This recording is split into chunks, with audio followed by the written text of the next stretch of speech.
Floor is yours, Roger. Okay, well, thanks to everybody for joining us for another discussion about Pawnee history, Pawnee culture. We are going to talk tonight about some aspects of Pawnee governance. I'm hoping that we can cover the time period from the 1870s up to the present, but we'll see how far we get. I wanted to start by talking about Pawnee removal a little bit. In early 1873, maybe at the end of 1872, a group of 40 or 50, maybe about 50 Pawnees traveled into the southern plains. They were led by two Pawnees, two southbound Pawnees, a man named Big Spotted Horse and Frank White. And they visited all these communities in the southern plains in the Oklahoma region. I'm not sure exactly what they said, what kind of discussions, but their basic question to them was, are you guys okay if we remove to this region? And so they were basically establishing some relations in the South and exploring what would it be like to move down here? Would we encounter opposition? Would there be resistance? What kind of alliances would we have? What kind of reception would we get? And so they spent about 8 or 9 months traveling around the different communities and visiting with the leaders of those communities. Now, these two Pawnees who were leading this delegation, they were not traditional leaders. This is why this matters, because there was the Pawnee Confederacy with its traditional leaders in the Central Plains homeland on the reservation that was established in 1859. These traditional leaders, the hereditary leaders of the Pawnee Confederacy, they denounced these men and their followers. They did not want to go south to Oklahoma, the Oklahoma region. They distanced themselves. They tried to forbid these guys from doing that, but they went anyways. And I think that it's possible that these were little kid cockies. In other words, these were a group of Pawnees that had a heritage of having a different kind of a governance system. So they visited with all these communities in the far south. And then when they were making their plans to return to the Pawnee homeland in the Central Plains, that's when they got word about Massacre Canyon and the slaughter of the Pawnee hunters there in Nebraska. And so when they returned to the Pawnee homeland, they found a good number of people who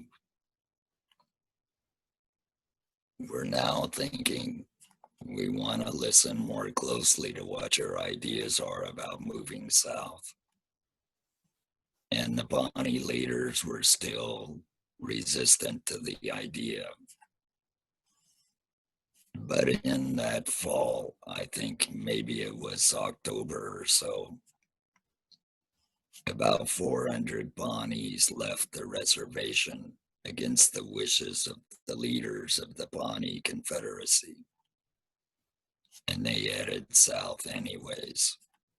And the Confederacy leaders seeing this, they must have had a lot of discussions among their own people about what this meant, how people felt. And a good number of them, over the months that came, changed their own minds and decided that, well, we have various reasons for taking this idea seriously, the idea of moving south, leaving the ancient Pawnee homeland in the Central Plains. And so the next year, a large group of Pawnees, then under the Confederacy leaders, they left their reservation and they headed south, and they joined their relatives who were living in Wichita country at this time. They went there to live. A reservation was selected by the Pawnee leaders, and it was property that was obtained from, I believe, the Creeks and the Cherokees. The Pawnees purchased their homeland, their new homeland, and they went to set up shop there. And the final group of Pawnees were still in Nebraska, and they came down in the fall of 1875. This was the last group. They were mostly Skeetees. The Skeetees were the last to say, well, we don't really want to go south, but maybe it's a good idea. And so Baptiste Bayou, he was one of the, I don't know, the leaders of this final group. He was not a traditional member of the Confederacy Leadership Council, but he was a prominent person in Pawnee community life. He was translator and very active, well liked among many Skeetees. And he helped to arrange the final move of this group, this last group of Pawnees, down into the Southern Plains. And so there's a story I heard from Grandma Keys, and a story that I also heard from Susan Coons about an interesting incident that happened when the Pawnees left this last group. And Walter retold that story in his book, but it's also available online. Baptiste Bayou and the Kitsahooks. And so that's how the Pawnees wound up in Oklahoma, the Oklahoma region. It was a move that was initiated by the Pawnees themselves for various reasons. And the leaders of the Pawnee Confederacy were not on board at first, but ultimately they decided to support this removal down into the South. So, can I ask a question? When the 400 people went down there kind of against leadership wishes, how significant population-wise was 400 people?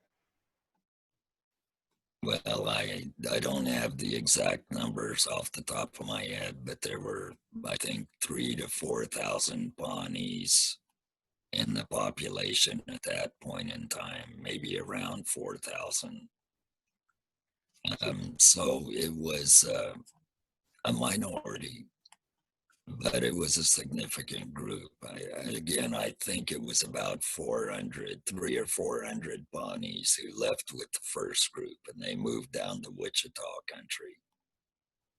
Yeah, I would think that would be a significant number to make a statement. Yes. Now, our great grandfather, the founder of the person who had adopted for us the Echo Hawk family name, I don't know which group he came with, but I heard oral traditions from Uncle Bruce all about Big Spotted Horse. He was very much admired. And the nature of the story is that it seems to be that our family was close to Big Spotted Horse, who was one of the leaders of this group. And so I think it's very possible that our great grandfather, Echo Hawk, that he was with those first Pawnees who removed, but I don't know that for sure. So when the Pawnees got down here and they all gathered on the new reserve, within a year there was a terrible epidemic, maybe a series of epidemics, and a lot of people died. And so that was very difficult for the Pawnees. A real reduction in the population, terrible suffering. One old lady, Nora Pratt, she told me that an agency official, the Pawnees had moved down with American agents accompanying the community and moving south with them and setting up shop in Oklahoma. And one of those persons rode around to the different camps and sometimes would enter a camp and find a tent with everybody dead inside. So it was a terrible, devastating epidemic or series of epidemics. And one thing that happened as a result of that, I read this in testimony given by James R. Murray in 1892. He said that he was explaining why the Pawnees were choosing their allotments, where they were selecting them rather than in the fertile bottomlands where the soil was good and a person could farm successfully. They were choosing their allotments on the uplands. And what he said was that when the epidemics came, people moved to the uplands because the way that they thought of this was that it was some kind of a malarial disease, mosquitoes, things like that. Now, I don't know what kind of disease it was or diseases, but I'm guessing it was something like a terrible flu epidemic. I don't know if malaria was involved, but some kind of mysterious epidemic that swept away a lot of people. And so the Pawnees moved to the uplands where the soil wasn't as good. And so when they chose their allotments in the coming years, the agent had a heck of a time, the allotting agent, trying to convince the Pawnees, well, select some land down in the bottomlands where the soil's better. And she was a Blackfeet woman. She managed to convince some of the Pawnees to select that, to make that selection. But the basic outcome is when the Pawnees removed to Oklahoma, at first they set up shop in Wichita country, and that's where they planted their corn. This is what Susan Coons told me. They planted their corn there and they moved to this new reservation. Some people went back to harvest their corn in Wichita country. And so our family wound up in the south of the reservation over the years that followed. The original camps were all around where the agency is. Now, at this point in time, I don't really know what kind of government they had. I presume it was a continuation of the Confederation Council of 16 leaders, 4 from each community. Now, each community had its own setup too. And I don't know how many leaders there were among, say, the Skeeties. There might have been 15 or so. But for the council, there were 4 from each band. And I think that must have survived in Oklahoma. And they made decisions for the community in the years that followed. Now in 1889, in the late 1880s in general, the big social issue of the day was the issue of allotment. Some Pawnee leaders, about 40 or 50, took allotments in 1882. This is the assignment of individually owned pieces of property taken in the boundaries of the Pawnee homeland there now in Oklahoma.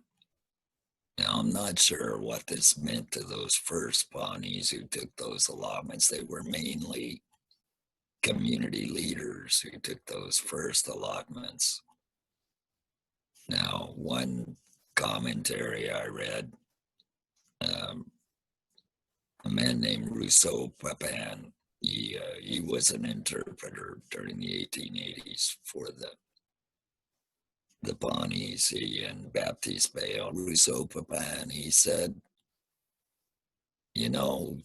about half of the Pawnees want to do allotment and the other half don't. And so there's a lot of debate about that. But this is the opinion that he sensed in Pawnee land among the people during the late 1880s. And in 1889, the Creeks sold a part of their lands to the federal government. The government was at this time really promoting allotment. They soon thereafter established something called the Jerome Commission. This was a group of American commissioners who went around to the different communities in Oklahoma, negotiating for the sale of their homelands and the allotment of those homelands. They're also known as the Cherokee Commission, but I don't know if anybody on there was a Cherokee, but they met a lot with the Cherokees. And so they came to the Pawnees in the fall of 1892. The allotting agent was already doing her work, trying to work with the Pawnees. But this commission came and they were there to convince the Pawnees to sell what they were calling surplus lands, unallotted lands, to open up to American settlement. And I've read the transcripts of there might have been 5 meetings, 5 afternoons, Pawnees negotiating, mainly debating the prices of the lands the price they wanted to get for their so-called surplus lands. And so the leaders who were prominent in the community in 1892, they spoke, but there weren't 16 of them who spoke. Now, by this point in time, the Confederacy had disintegrated in some way that I'm not clear about. But the last formal ritual society meeting of the Confederacy leaders happened before the death of a South Bend Pawnee named Sun Chief.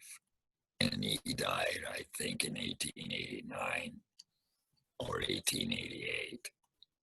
And that was the last official meeting of this official governing body of the Pawnee Nation as it existed from around 1850 through the 1850s.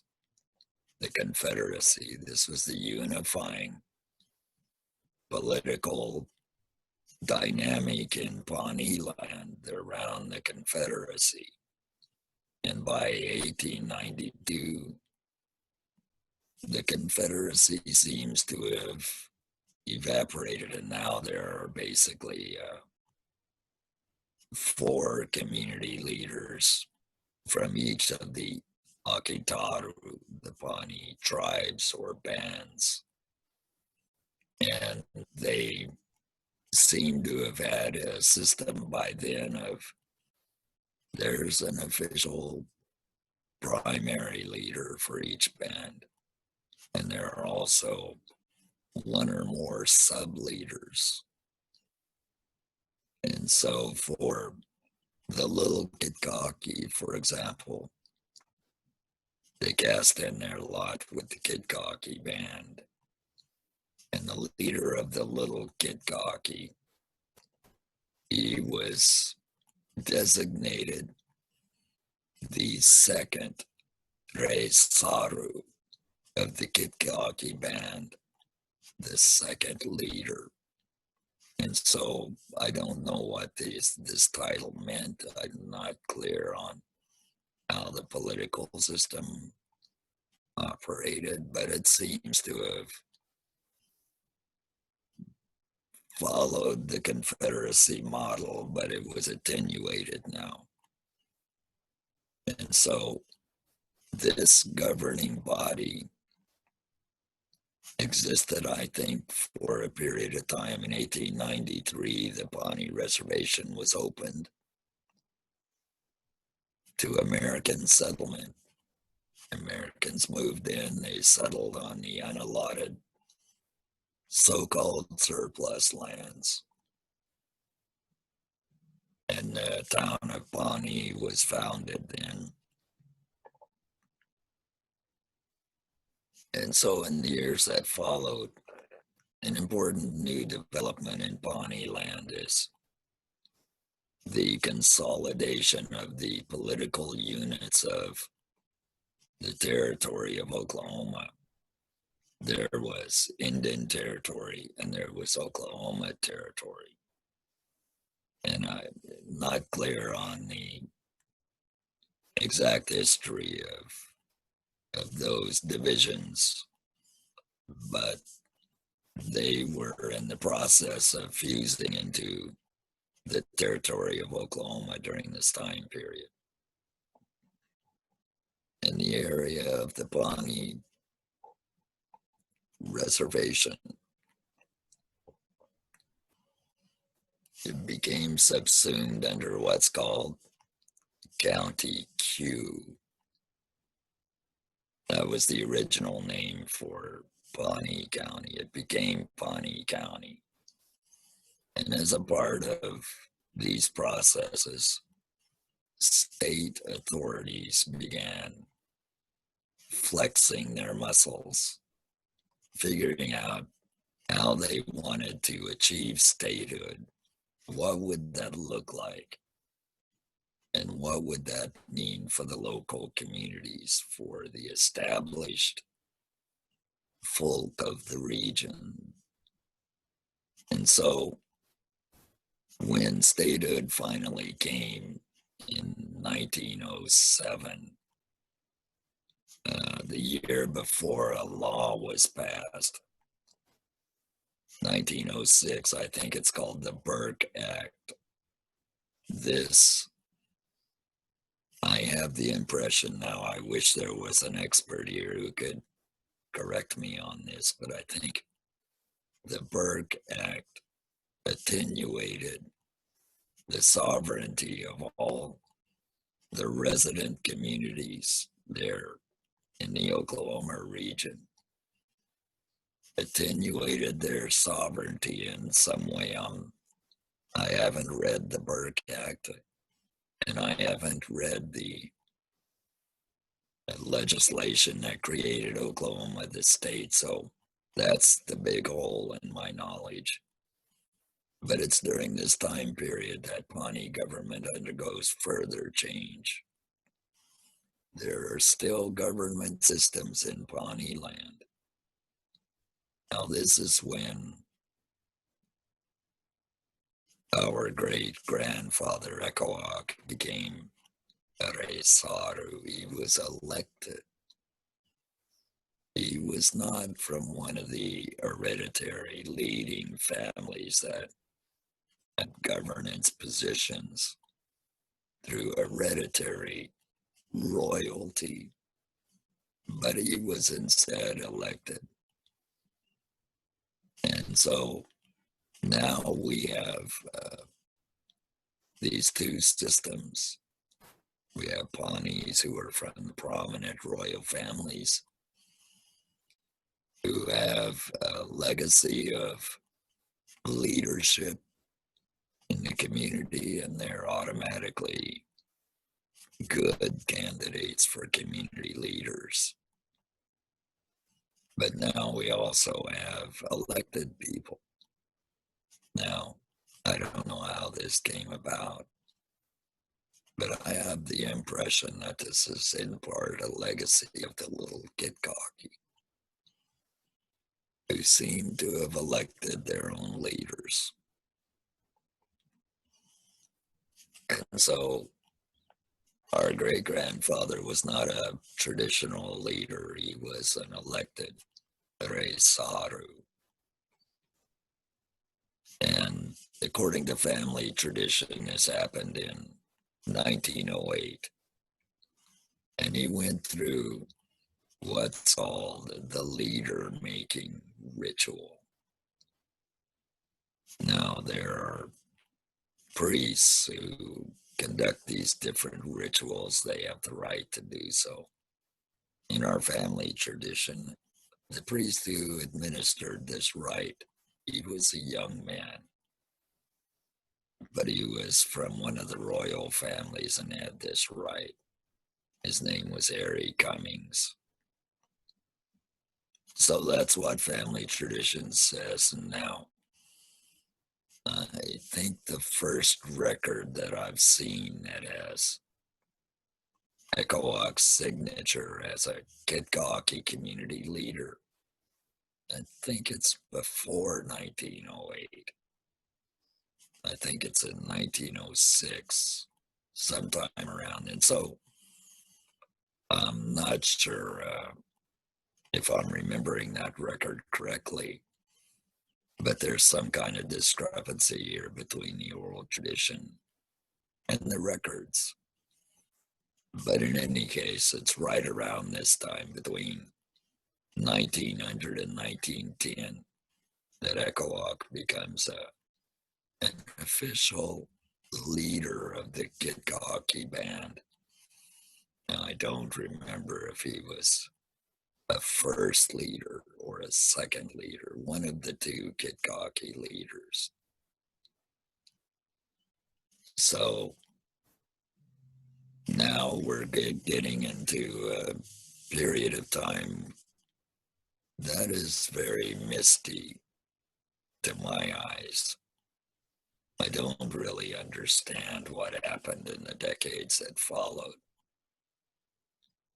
The timing of events and why, the reasons for things.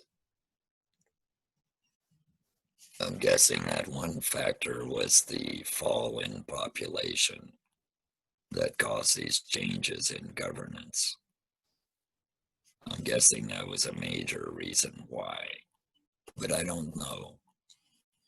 One thing that I have heard is that the low point in Pawnee demography, the population level, came right around that time. I'm not sure the year, I think 1906, about 636 Pawnees listed. Now that's given as a definite number, but I just came across some information that causes me to wonder if that was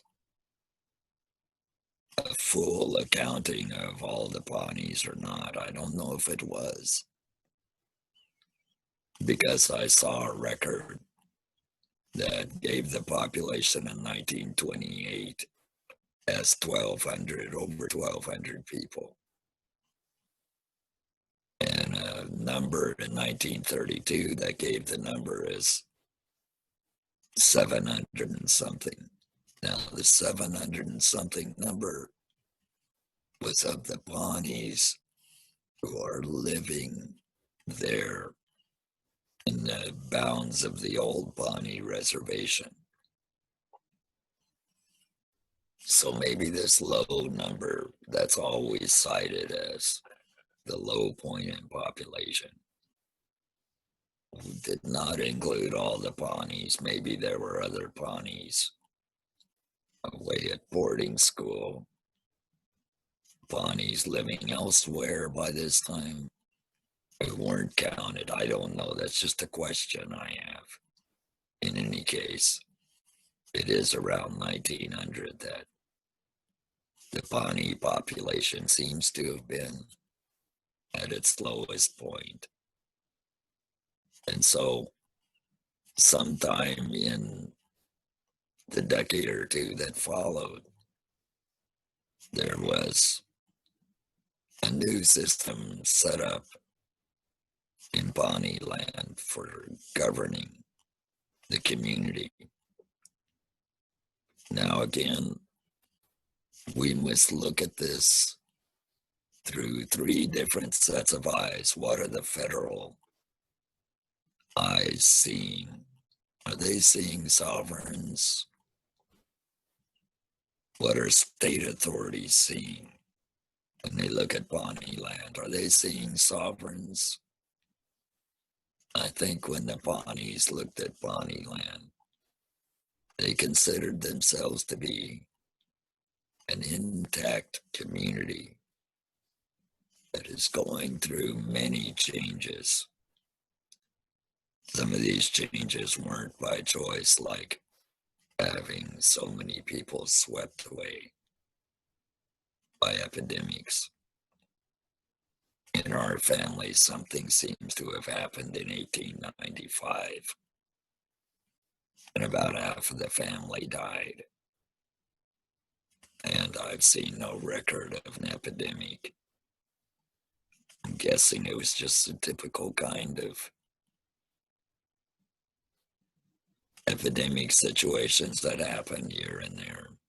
Maybe it was a terrible flu that year, I don't know. And so, in any case, these are some of the processes that are shaping things. Christianization happened in Pawnee land right around 1890. There was a founding of a mission church during the 1880s.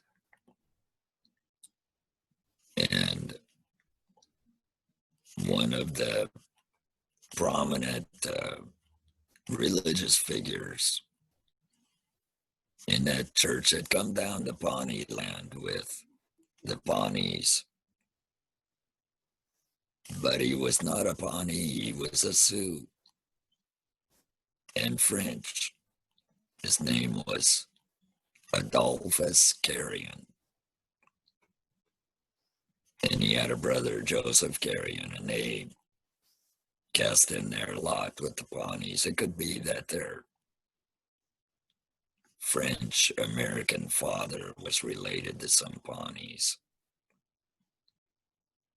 through the St. Louis fur trade families. I don't know. But Adolphus Carrion, he became prominent in this mission church during the 1880s. He couldn't speak Pawnees, the Pawnee dialects, he couldn't speak. So when he did things among the Pawnees, he had an interpreter with him, but he made a difference in the minds of some Pawnees. And there began to be some Pawnees coming to the mission church there. I don't think by 1890, I don't think there were very many. But I don't know, I'm just guessing. Maybe there were 20 or 30 Pawnees in the congregation. But that's meaningful because Christianity had been present in Pawnee land for a long time. And I don't know when we can identify the first Pawnee Christian. I don't think it's until the 1880s in this mission church. Now, a new development happened in the late 1880s and in the early 1890s. There were two religious movements that entered Pawnee land: the Peyote religion and the ghost dance. These were both very Christian movements. They were very Christian. And they came into Pawnee land. And these are what changed things for Pawnees in Christianity. In the ghost dance days from, I don't know, 1890 to 1894, almost every Pawnee joined in the ghost dance. It was a Christian movement, but it had all these other elements from all these other places. And the Pawnees, I think some Pawnees through boarding school contacts, they were writing letters to people in Sioux country. They knew all about what happened in 1890 at Wounded Knee. And so some of the Pawnee traditional religionists were dismayed at what they saw, with so many Pawnees joining in the ghost dance. They looked around and they said, who is going to carry on our traditional ceremonies, our community ritual life, with this new religion moving in, and how popular it was? And so this contributed to something that happened over the next 15 years. And that is, a Pawnee named James R. Murray got very curious. He went off to boarding school. He attended the agency school in Nebraska, one of the first Pawnees to do so, learned English. He would be called upon by the Pawnee leaders to write letters in English from a very early age. He was called upon, he talks about this in some testimony. He was called upon in 1877 to write to the Pawnee scouts, the chiefs, the leaders, the Resaru, the Risaru. They called on him. We need to write to the Pawnee scouts and tell them of the terrible things that are happening here, with people dying and news of the land. And so James R. Murray grew up speaking Pawnee, learned English at a young age, went off to boarding school. He spent a couple months at Carlisle and a few years at Hampton. Became a Christian there. Came back to Pawnee land. Became an agency farmer for a short time, and then started teaching in the agency education system for a short time, and started working with first George Bird Grinnell And then 10 years later, with an anthropologist named Alice Fletcher,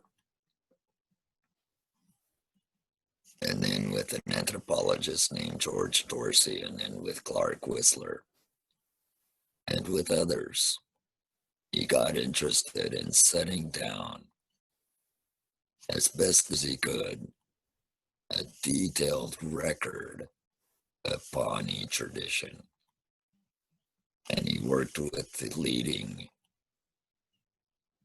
priests of the time to set down what they knew, their stories, their songs, their rituals.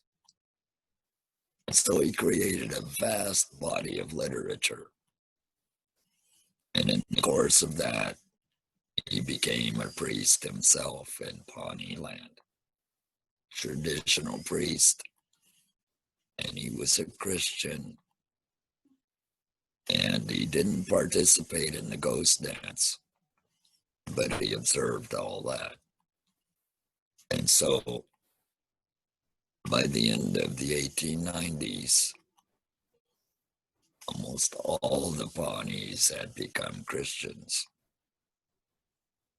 not by joining the mission church, but by joining in the Peyote religion and the ghost dance. And so this is how Christianity entered Pawnee land. And from the point of view of the traditionalists who were trying to maintain things like the governance system, they saw these changes and they decided they would work with James R. Murray to set down an account of Pawnee land that was vanishing. Some of the Pawnees might have thought, our population keeps declining, maybe someday there won't be any Pawnees. But through Americanization, through Christianization, through the changes in politics, through the alteration of the economic system, Pawnee land went through many big changes. And so at some point, I don't know when, I'm just totally guessing, but maybe in the early 1920s, the Pawnees set up a new government system on their own. They called it a Supreme Council and a Junior Council. I don't know anything about those guys, but I'm guessing that the Supreme Council was based on the traditional hereditary leadership. And the Junior Council were younger people who could speak English. And so I don't know what they did. I don't know how they operated. But that seems to have come about at least by the 1930s. Elmer Echo Hawk sat on the Junior Council during the 1930s. So that was in place when things were happening nationally with the coming of what's called the Indian New Deal, a new program developed by John Collier and others at the federal level, became manifested in the Indian Reorganization Act of 1934. state authorities in Oklahoma, they didn't want to see racial Indian governments taking shape along the lines of the Indian Reorganization Act. And during this time period, around 1935, they took over some key positions in the Congress, in the Senate, and in the House. These are Oklahoma state elected representatives taking over the chairs of the two congressional bodies, that the committees that oversaw Indian affairs. And so what they did is they developed a separate piece of legislation to address the concerns of state officials in Oklahoma and the concerns of others. They didn't want to see John Collier type governments come into Oklahoma. One of the concerns was they were very anti-communist. And they saw what John Collier did as a kind of communism. So they were very opposed to that. So they set up and they passed and enacted this other piece of legislation, the Oklahoma Indian Welfare Act of 1936. So now racial Indian communities could, under this law, they could organize quasi-governments that would be incorporated under this law. And of all the communities that would be eligible for this, over the next few decades, only about 18 took it up. The Pawnees were one. Now, I don't know what the feelings were. There was one Indian organization called the American Indian Federation. They were totally against these governments of any kind. They were very anti-communist. This was a national Indian organization. I don't know how popular they were, but they had hundreds of members nationwide. And they were very opposed to all of these developments. I have the impression that there was a debate in Pawnee land about this. Should we do this or not? And some Pawnees wanted to incorporate, and others did not. And I don't know what the spectrum of opinions were. I'm guessing that there may have been some who were along the lines of the American Indian Federation, very anti-communist, admirers of Adolf Hitler and fascism. Fascism was very anti-communist. There were prominent German fascist national organizations in the United States at this time.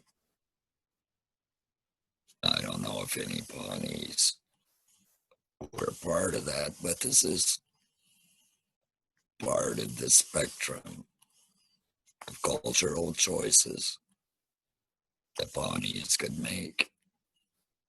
I think the liberal side of things was to favor incorporating a government under the terms of the Oklahoma Indian Welfare Act.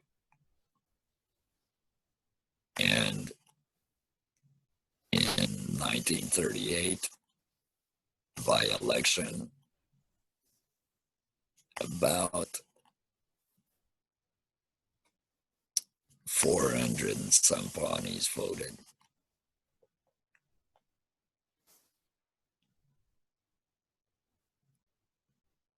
And a large number voted to incorporate, but about 60 Pawnees voted not to incorporate. So there was diversity of viewpoint and opinion in Pawnee land at that time, and I don't know what it was. I presume there are records, testimony, membership in organizations, that sort of thing. The KKK was popular in Oklahoma. It was not at its height. At its height, the KKK had a resurgence after 1915. Nationwide became huge during the 1920s. And in fact, one of our presidents during that time joined the KKK in a very public ceremony. And in Oklahoma, it was very popular. Grandpa George was a member of the KKK. And so I don't know what that means, but they were on the very conservative side of things. I think there were probably maybe one or two other Pawnees. I don't know. I haven't seen any numbers, but the fact that Grandpa George joined, I think there might have been other Pawnees who joined too. And one of the things that I think they did is they moderated the actions of the KKK toward the Pawnees so that their energies were directed towards blacks and Jews and other groups like that. I don't know for sure. I've been looking to see if there's information out there about how the KKK operated in Pawnee land, but all I've heard are people like my mother and other relatives, Pawnee relatives, talking about the KKK. But in any case, I'm not sure what kind of interaction there was between the different political viewpoints in Pawnee land and what took shape as the Pawnee government. Now, when you look at the Constitution, the original Constitution, it said a couple of things that I find interesting. I mean, there's a lot to say about it, I'm sure, especially from those who are more expert in these matters. But one thing it said, for example, it said that the only people who can serve in the tribal government are people that live in and around the original reservation. By this time, there was a diaspora going on. People were moving away. In our family, the first person to move away, well, aside from the boarding schools, temporary situations, was Echo Hawk. He moved to Oklahoma City in 1911 and he lived there for a couple years. Worked as a tailor's apprentice. That's where he got married. then came back to Pawnee land. And so during this time period, there's a dispersion of some kind that's happening. Like I say, one evidence of that is these population records I saw. Now, I don't know what the population was in 1932, but I think I have the impression that maybe about 500 Pawnees were living elsewhere. And so when the Constitution was passed, it had this provision you had to live there in Pawnee to serve in the government on the business council and what is now called the Nasaro Council, the Chiefs Council. And so that was a provision in the original Constitution. Another provision that got put into that original Constitution was a provision that said women couldn't serve in government, just men.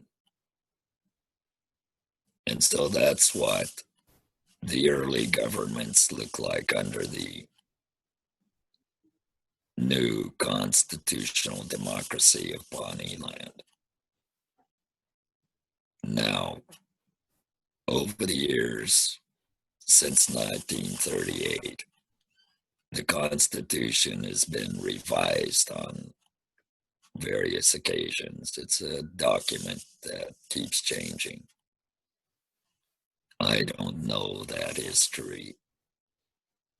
The first change that I know about came in 1963 when some amendments were made to change a few minor things. They swept away most of Article 4, but they kept the one subparagraph, and this is all that remained after that. This subparagraph that said women could not serve in tribal government. This is 1963. And so there must have been another change to the Constitution in the next decade, because the first women to serve on the Pawnee Business Council, they appeared in the mid-1970s. So that must have been the change. This is Elizabeth Blackow and a woman named Edith Beardsley. I don't know much about Edith Beardsley. All I know is I read her obituary. She died in 2016. Her obituary says she was the first to serve.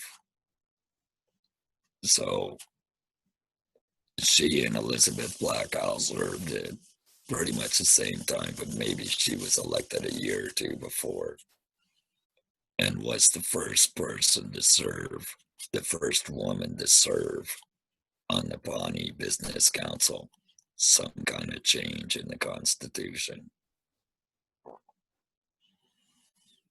And so since that time, there have been other occasions when the Constitution got another look and revisions made toward it, on various things.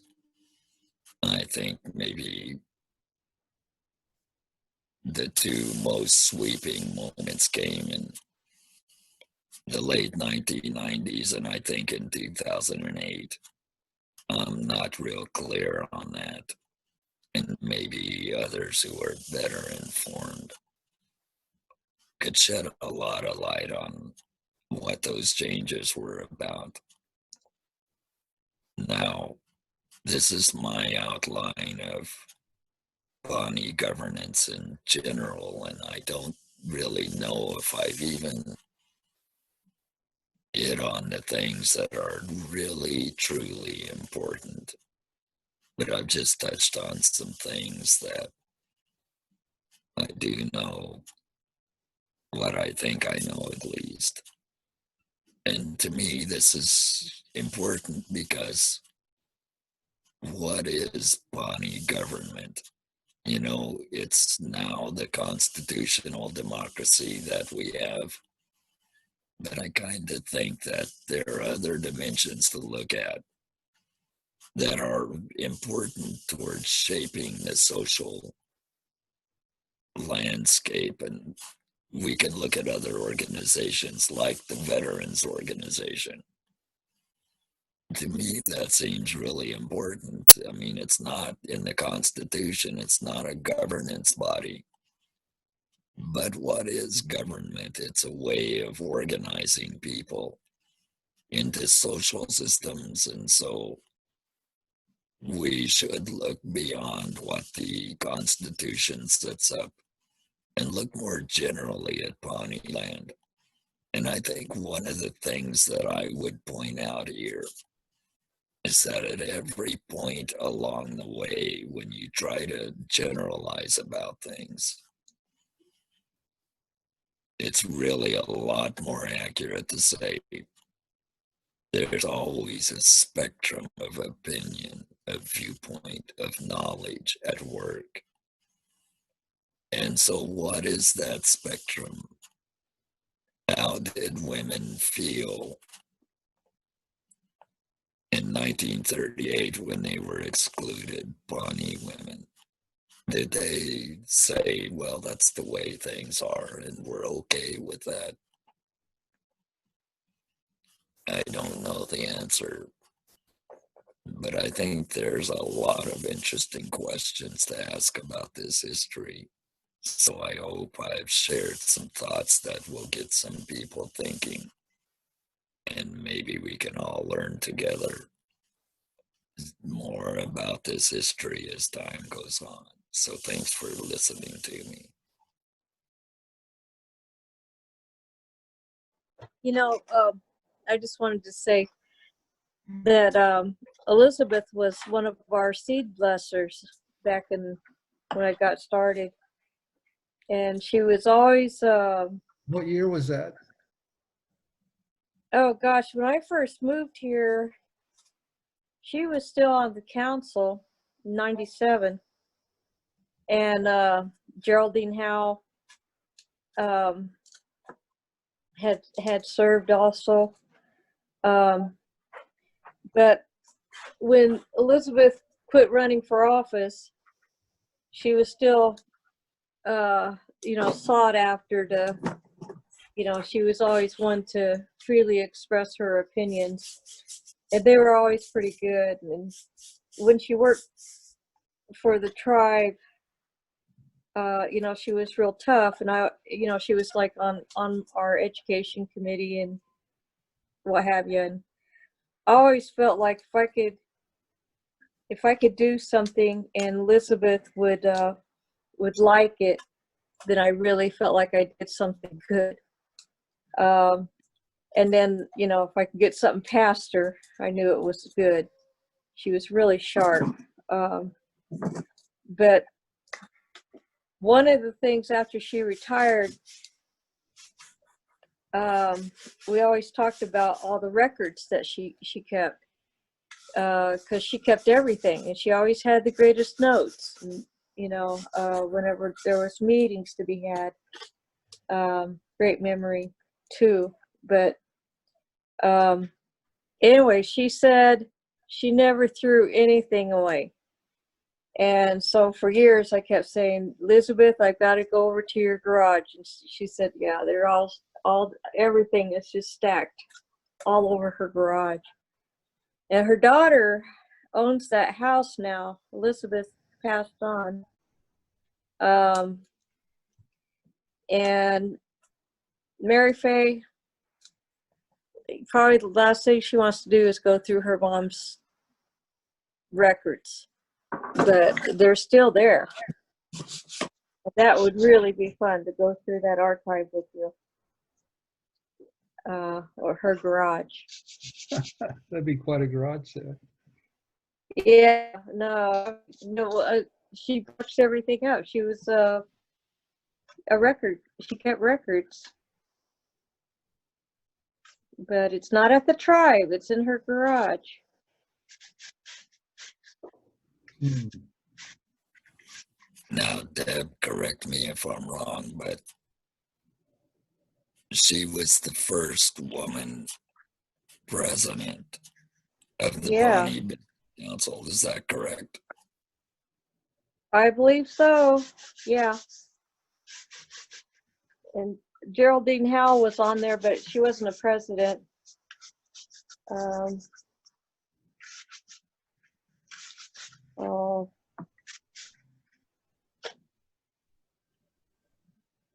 yeah. Elizabeth's pretty cool. I'm working with her granddaughter, Shanoa Townsend, with AmeriCorps. And I just adore her. You know, Shanoa's always talking about her grandma, you know, because Elizabeth spent a lot of time with her granddaughter, and even had a hand in raising her somewhat. Because her own daughter, she never knew what to do with her.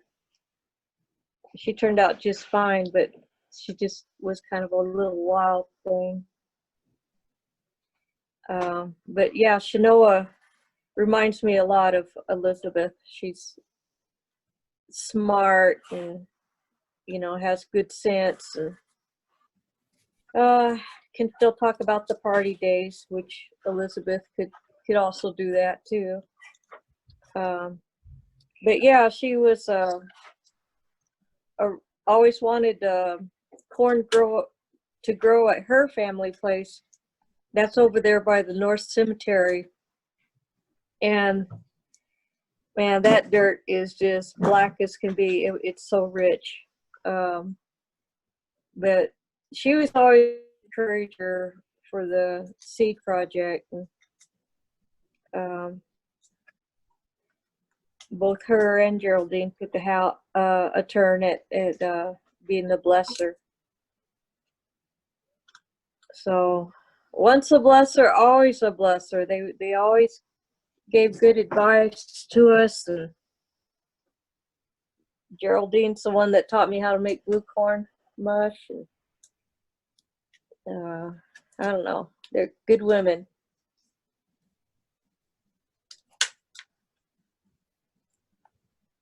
Good leadership.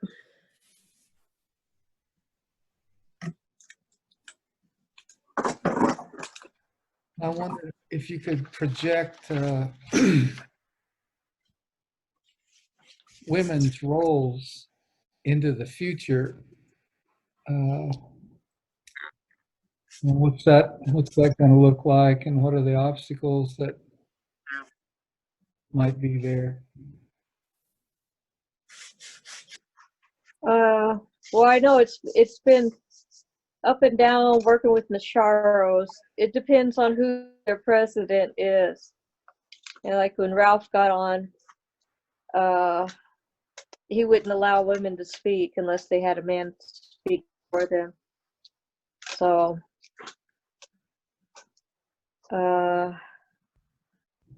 he kind of eased up a little bit, but out of the respect of knowing how he feels, you know, I noticed that even today when there's a Nasharo meeting, they always start out by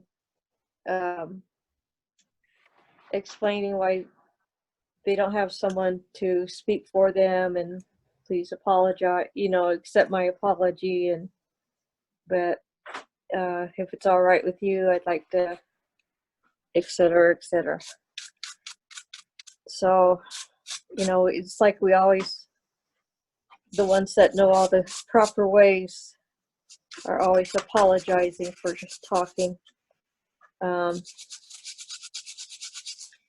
What the future will hold, I'm not sure how to answer that. You know, I see some young women really good at summarizing what's going on and capturing a moment where they have, that they offer up what's on their mind, and people listen. And there's a young woman named Jamie that's, she's very, very good at expressing herself politically, just making everything sound, just humanizing it, so we have our own tribal elections coming up now, and there's women running for some positions there, and